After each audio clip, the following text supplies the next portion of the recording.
So we're sitting here at the console in Studio One at British Grove Studios, where I'm recording for Toontrack a new Superior Drummer 3 sound library.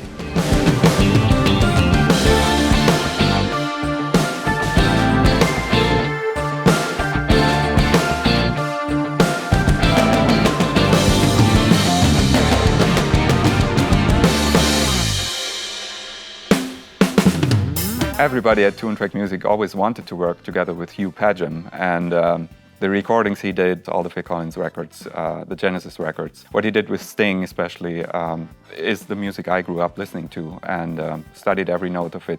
Originally, Toontrack contacted me about doing these sessions, but when I did some investigation and the detail that they go into, I thought this sounds really, really interesting. It's a fantastic thing to be able to give your own knowledge and experience back to people who couldn't afford to hire Phil Collins or Vinnie Colaiuta.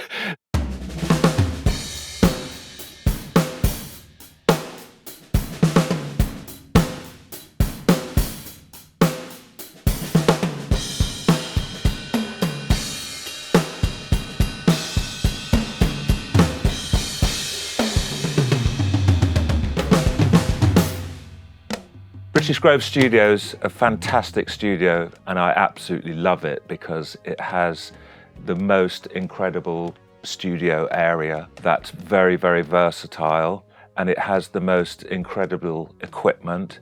It has old equipment, it has new equipment, analog tape, digital, Pro Tools. We're very lucky here at British Grove to actually have quite a lot of different gear from different decades of the history of recording, really. Actually, it's all completely usable, and we have used a lot of it on this session with Hugh.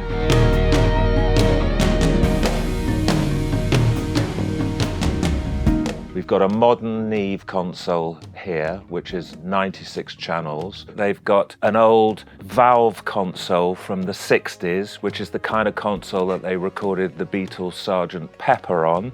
They've also got one even older than that, which is an RCA console from the 40s. Again, it's got valves in it, and it sounds so lovely and warm. I use that often on room mics in the studio. Lastly, they've got an EMI desk called a TG, and that is a 16-channel console, but with discrete transistors. So I've got 4 different consoles that I can use, and on some of the drum kits we've recorded here, I've used all 4 desks.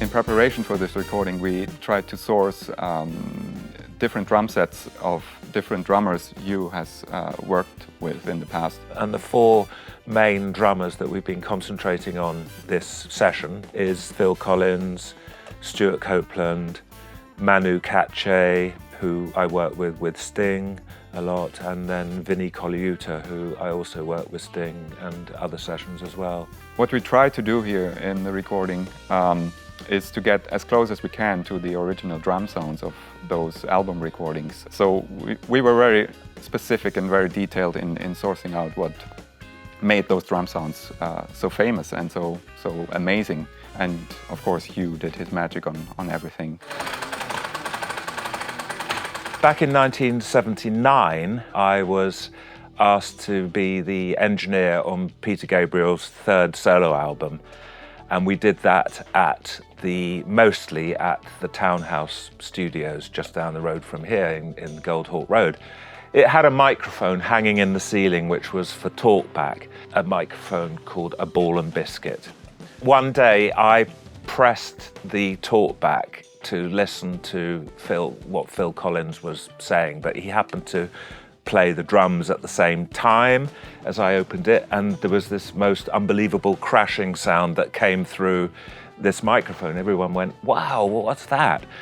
And then when the Townhouse closed down, my great friend David went up there without my knowledge and persuaded them to sell him this ball and biscuit mic. When we were recording the Phil Collins kit here at British Grove, we've been using the actual same microphone that was the basis of In the Air Tonight, Phil Collins' gated drum sound.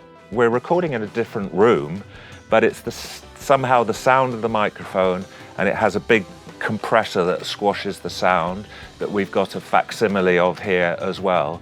And it's incredible how close it ends up sounding to the original at the Townhouse, which doesn't exist anymore.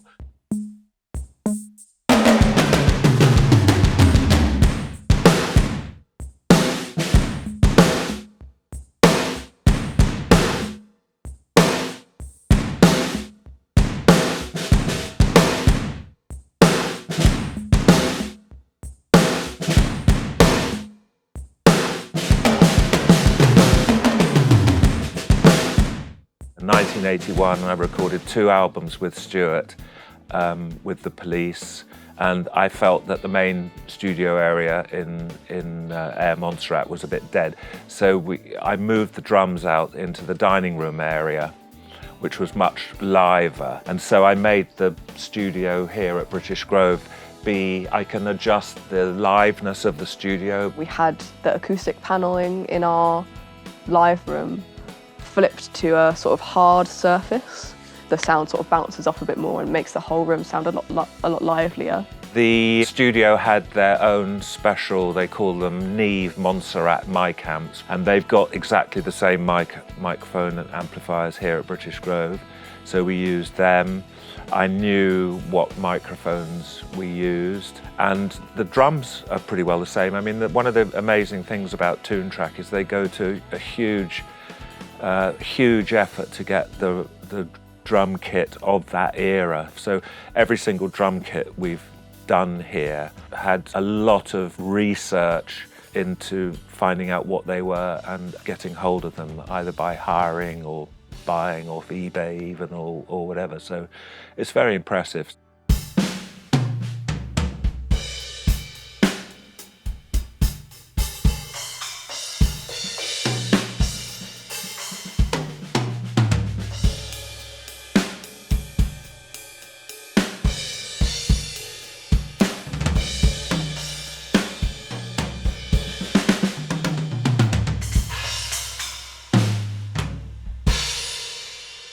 We're using a Studer A800 24-track machine, recording to 2-inch tape, because this is the way that Hugh would have recorded these drum kits back in the day. We've done it kind of chronologically over the last 40 years. In other words, when I recorded Phil and Stuart for Phil's solo albums and The Police, there was no digital recording in those days. So we've recorded it onto analog. But we've also done it to digital as well because when it comes to Vinny's kit, or rather when it comes to Manu's kit and Vinny's kit, we recorded the original albums digital. So because we've got both equipment here, we've recorded them digitally, but also analog too, because we can.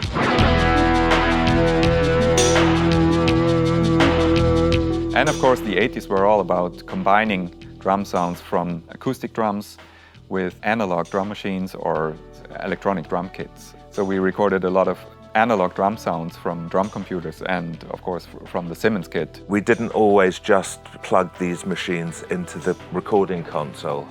We also fed it out into the studio, into speakers, and then mic'd up the speakers. So to give it a more sort of lively, kind of real sound. So you've got the sampled drums just like they're coming out of the machine, but also we're giving you the variation of different sorts of mics and compressed mics out in the room.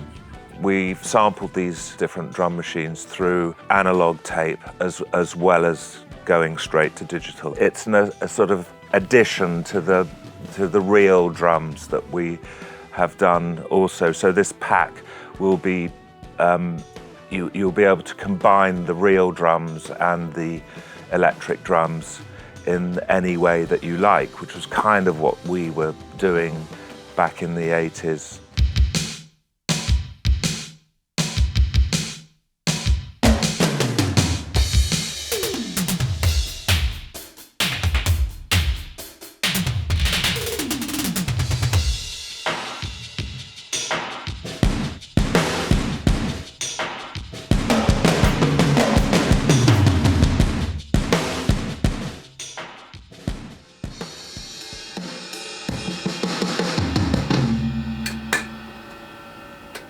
It's so versatile, isn't it? Yeah.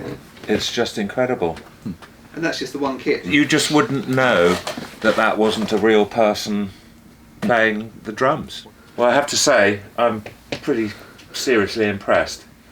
Yeah, amazing. We've got a lot closer to the real thing than I ever thought we would. I really did. It's way past anything I ever thought of, or my expectations, really. I'm so happy with the result. It simply sounds amazing. It's all we've hoped for when we drafted this and when we did the first concept and had the first ideas for this project and product. I think it's really great how someone who might not normally be able to have access to a drummer and a studio with this sample library would be able to achieve really professional results. That's really authentic to some of the best drum sounds of music history. I never thought it possible that I would hear sampled drums sound like the real thing. I always thought I would suss whether it was a real drummer or not, and I've been proved wrong by this Toontrack library. It's just incredible. Say you're a musician at home and you really want it to sound like as realistic as if a real drummer was playing it, and I think to have the opportunity and ability to do that nowadays is just, it's worth its weight in gold, it really is.